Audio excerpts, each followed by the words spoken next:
Mehdi Hasan spoke to Jon Stewart on his podcast. They totally destroy Israel. It's a pariah state. Everyone is against Israel and what they're doing. And liberals are finally getting their point now. After 2 years of bombardment, genocide, it seems like liberals, and it was always going to happen, like they're always against it until they're not. So let's get into the video where they destroy Israel and American fascism.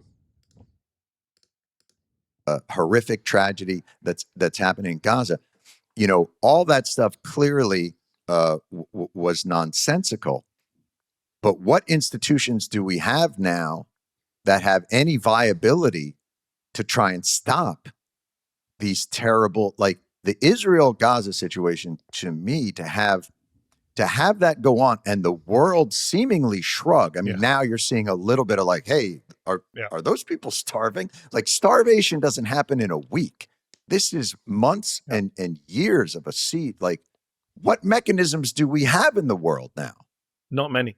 And the few that we had have been undermined by Netanyahu, Trump, Biden, Starmer, Sunak. I mean, for me, what's so astonishing is we spent decades building a post-war, quote unquote, rules-based order, which as a lefty, I was far from happy with. Right. A deeply flawed system. But we had some kind of system, a UN Security Council, a Geneva Conventions, International Court of Justice, an International Criminal Court, which America didn't sign up to, but most of the world did.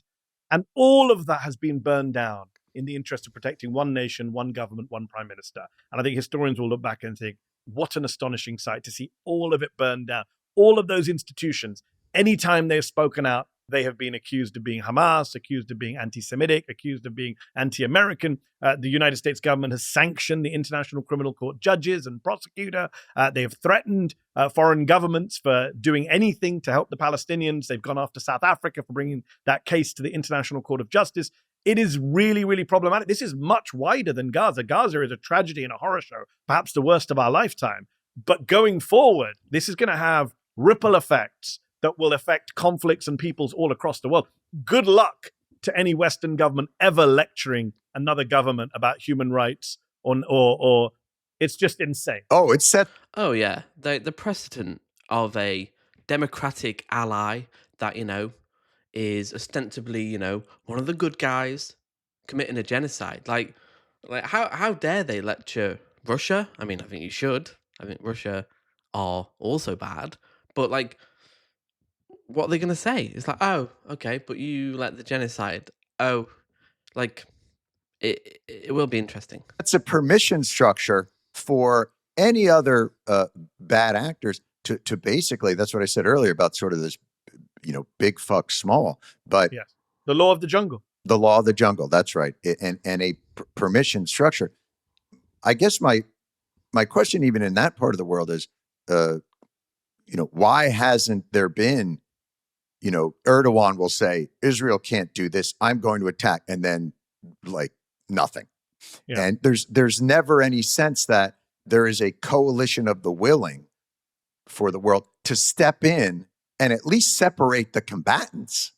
Yeah, do you remember? You're old enough, John, like I am, to remember kind of the late 90s when we all talked about the responsibility to protect, liberal interventionism, Kosovo, Clinton, Blair. It was all about peacekeeping forces. It was all about the United Nations peacekeeping forces. Yeah, and that was going into national sovereign countries. This is going into an occupied territory. No, the inability. Remember the first couple of years of Ukraine? I spent arguing on my show at MSNBC with people like, should we have a no-fly zone? That was the big debate. Like, should the US impose a no-fly zone over Ukraine to protect the people of Ukraine? I mean, the people in Gaza have never had the benefits of a no-fly zone. The people in Gaza have never had the benefits of peacekeepers. And the people in America don't know what's going on. I mean, that's the other thing you have to remember is we're seeing a very different.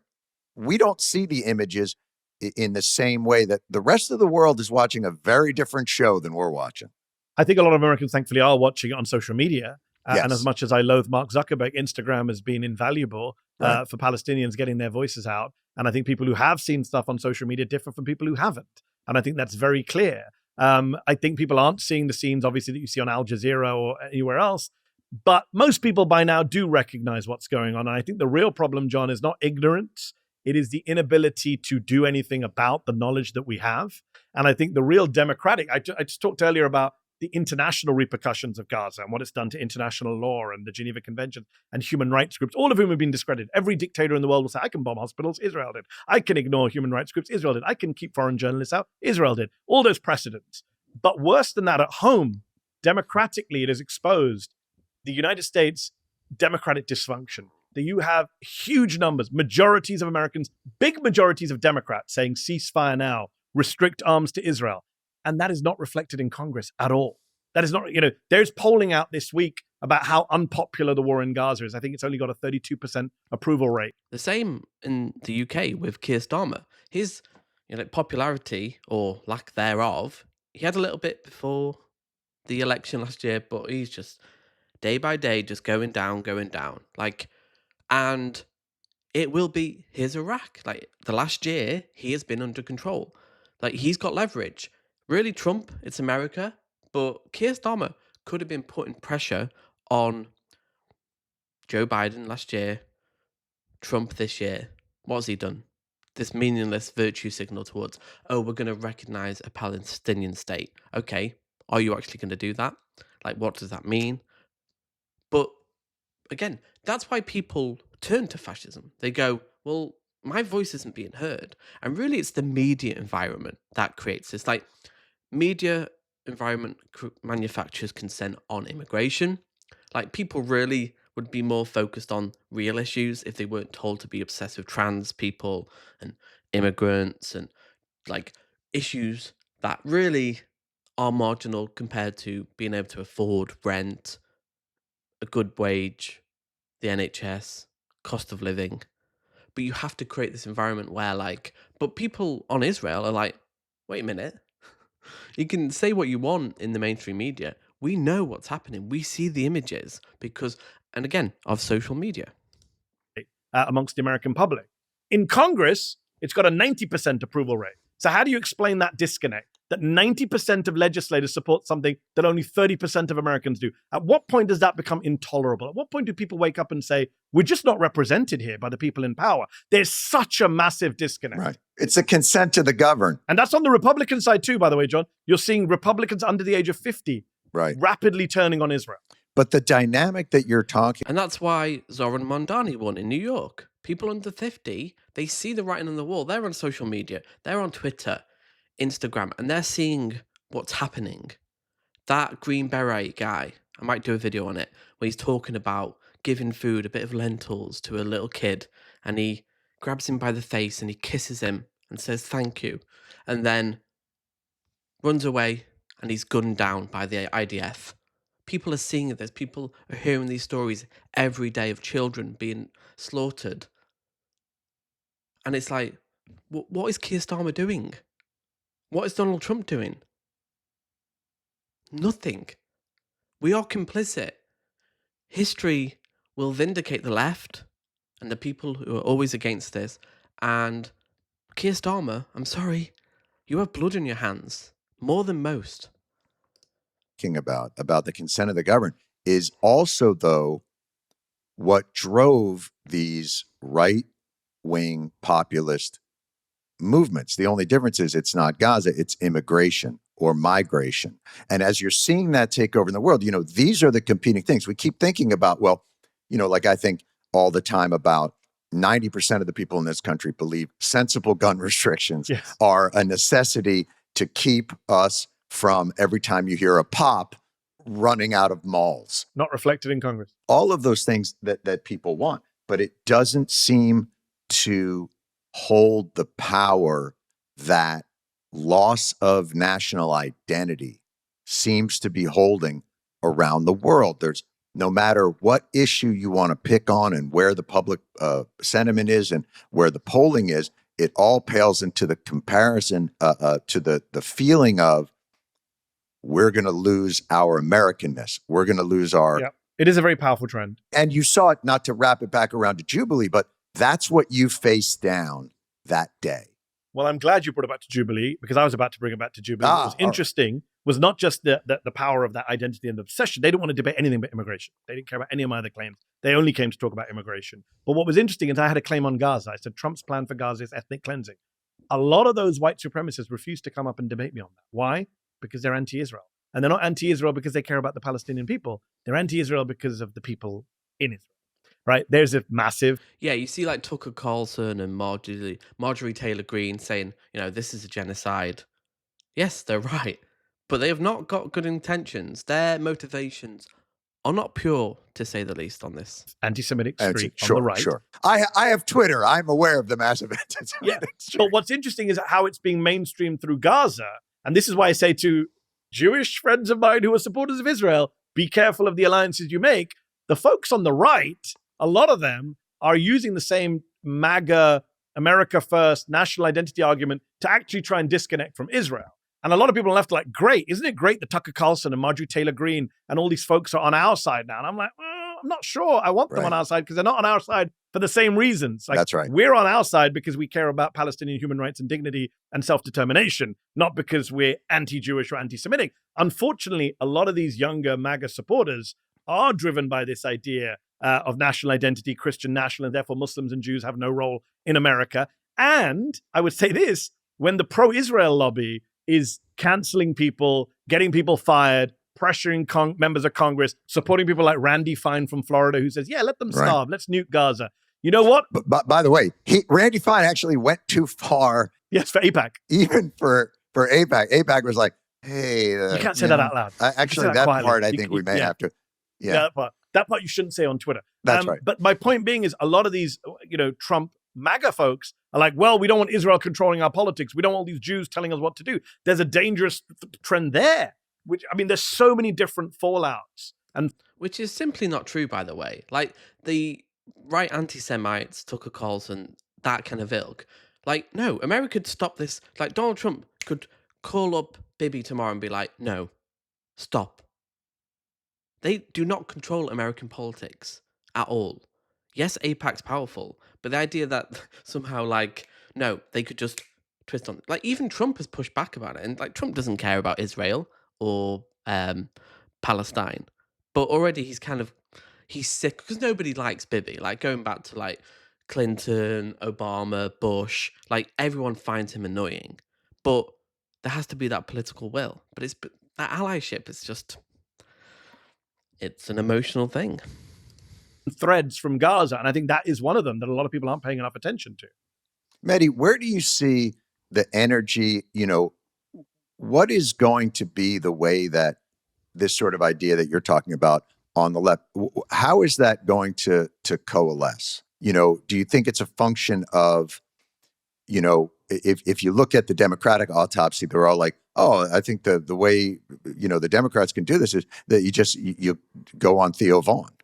And that should take care of everything, Which Pete Buttigieg is doing. That Pete Buttigieg is doing, and you see them all sort of positioning now strategically for all. But kind of misses the point. Even Pete Buttigieg is kind of saying oh, we shouldn't be talking about trans issues as much. It's no, you need to be defending these things, defending your values passionately. That's what. Biden didn't really do that on immigration. You've got to defend these things. What do you stand for? And be unashamed about it. But it's kind of liberals don't want to do that. It's oh, that's why we lost. Kamala lost because, no, she didn't talk about trans rights. She didn't talk about identity politics or race. She didn't have any talking points. She didn't have a clear policy or vision or story about America. All this, the variety of things.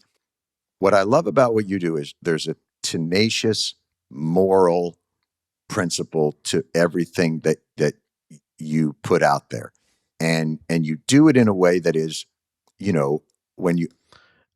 And to link that to Jeremy Corbyn, that's why he's popular with reform base. They see him as someone and Farage kind of plays this as well. He plays into it. He's pretty consistent over the last 30 years, 35 years. He's been pretty consistent. So is Corbyn. You may not like his politics, but he believes it. Politicians, Keir Starmer doesn't believe a fucking thing. It's clear. He moves, he's a flip-flopper, he has no integrity, no values. He will just flip on a dime, no values at all. But with Corbyn, you see that, he's been pretty consistent. And I don't agree with him on everything, but he is the choice. He is with a alliance with Jack Palance. That could be really powerful for the left in the UK because it's authentic. they have values. Like, believe it or not, like having values is really powerful. When you argue with people, there has to be a relentlessness to it. I don't think that the Democrats have the foundational right now moral and principled stand to be able to be relentless in a very directional way, because the only way to battle these is you have to match their, the one thing that I always gave Ailes was like 24 hours a day, 7 days a week. Yes. Like that Agreed. dude was the great white shark of making his political identity the ruling identity of this country. I think first of all, thank you for your kind words. Second of all, I 100% agree with you on the 24/7 nature of this. The problem we have, and I mentioned Buttigieg a moment ago, is Buttigieg went on a podcast recently. I saw a clip on my social media where he was asked about Zohran Mamdani, who's doing a fantastic job of actually doing everything Democrats need to be doing in New York right now, in terms of energy, in terms of messaging, in terms of authenticity, in terms of winning over young men and all these groups that Democrats struggle with. And he said, oh, well, we need to borrow, I'm paraphrasing, but Buttigieg said something along the lines of we need to borrow his style. I don't necessarily agree with all his policies, which is kind of missing the wood from the trees or the forest from the trees. I'm getting my British American Right. mixed up. You go back to the pitch, you'll find it. See, that's why Peter Buttigieg is not the answer. Like, God, it's even modest. Like, I think Mamdani's quite pragmatic. He'd go a lot further, but he's gone, right, what policies are popular? Like, free buses, rent caps, free childcare. Like, these are fairly modest things. But the idea that, like, we take the style, it's like, oh my God, the Democrats are fucked. Like, if they can't embrace Mamdani, which they don't seem to be, they seem to be smearing him, like, they deserve to lose. They are, yeah.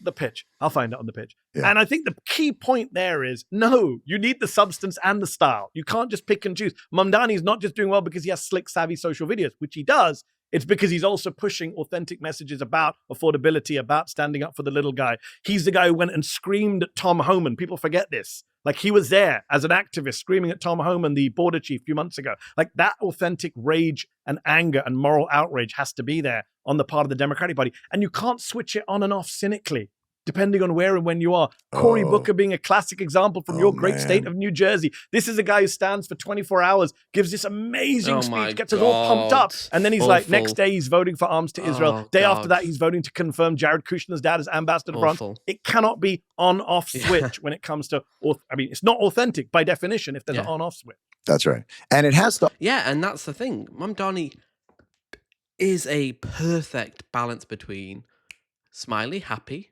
approachable, clear in his policy. He's very clear in message, discipline, integrity on Israel. And also, he's a fighter. He will be critical. He will be sharp and quite, feisty. That's what you need. It's not one or the other. We need people who are relentless, valued, happy, likable, and they've actually got values. Like, that's what we've not had in politics. No one has any values anymore. They don't stand for anything. What does Keir Starmer stand for? What does Donald Trump stand for? What does Nigel Farage stand for? The establishment? Fossil fuel companies?